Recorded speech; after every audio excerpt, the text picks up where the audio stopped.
You expect housing to be a very big conversation ahead of the next. After food, health, okay? Yeah. And whatever, food. How much budget are they giving to the housing ministry? Let's ask President Akufo-Addo.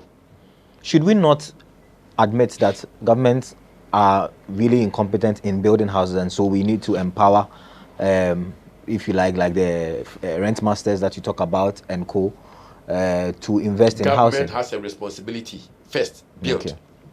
At least you will support the building. Government has a lot of land banks sitting down years. Nothing is being done on that land. They won't give it to the private sector.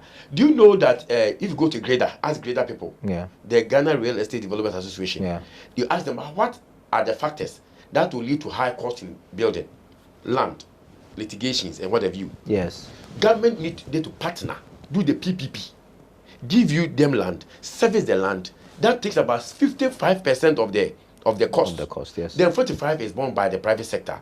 Then the housing becomes cheap. Government has the legal instrument to negotiate with our chiefs, the stools, and negotiate for more lands for the private sector.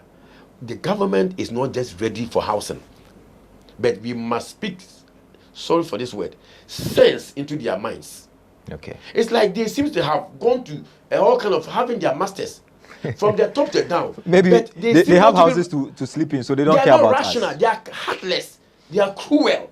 They are heartless. If you bring heartless people to govern your country, that's what you see.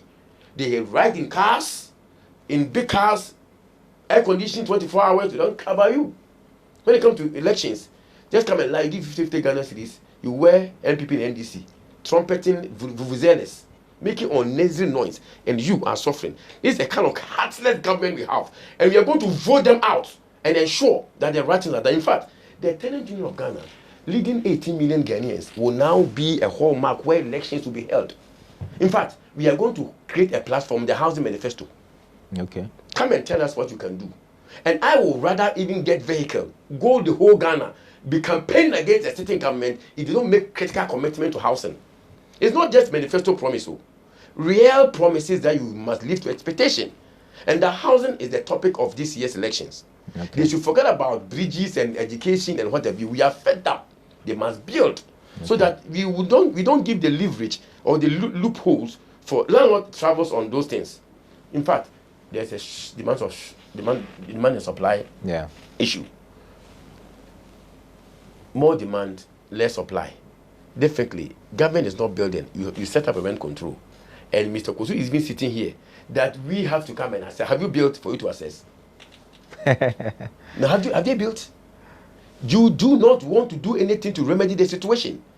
Then you say that the government, the law gives us the opportunity to come and assess, and even the government itself, which the law is under, what has it done? Yeah. You become lazy approach of solving problems, and you really want to talk about, you want to solve problems. Mr. Opoku.